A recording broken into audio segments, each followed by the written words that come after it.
علامہ طفیل الرحمان رضوی کے YouTube channel کو subscribe کریں۔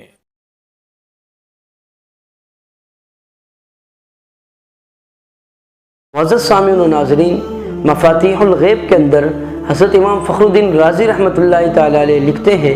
کہ حضور علیہ الصلاۃ والسلام ایک شخص سے گفتگو فرما رہے تھے کہ دوران گفتگو اللہ کے رسول صلی اللہ تعالی علیہ وآلہ وسلم پر وحی کا نزول ہونا شروع ہو گیا۔ حضرت جبرائیل امین رضی اللہ تعالی عنہ حاضر ہوئے اور عرض کی: لم یبقى من عمر هذا الرجل الذي تحدثه الا ساعة، کہ یا رسول اللہ، کہ جس شخص سے آپ گفتگو فرما رہے ہیں اس شخص کی زندگی تھوڑی سی ہی باقی رہ گئی ہے، چند گھڑیاں یا ایک ساعت باقی رہ گئی ہے۔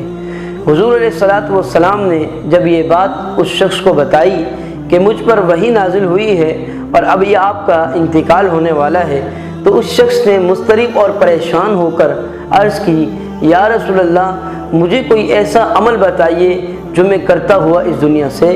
رخصت ہوں۔ تو حضور علیہ الصلاۃ والسلام نے ارشاد فرمایا کہ علم حاصل کرنے لگ جاؤ، یہی سب سے بہتر ہے۔ تو وہ علم حاصل کرنے لگ گیا اور تھوڑی ہی دیر میں اس کا انتقال ہو گیا۔ راوی کہتے ہیں کہ اگر علم سے بڑھ کر بہتر یا افضل کوئی چیز ہوتی تو اللہ کے رسول صلی اللہ علیہ وسلم آخری وقت میں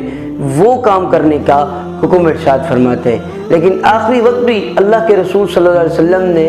علم حاصل کرنے کا حکم دیا، تو اس سے یہ واضح ہوا کہ علم سے بڑھ کر، علم سے بہتر اور علم سے افضل کوئی چیز بھی نہیں ہے۔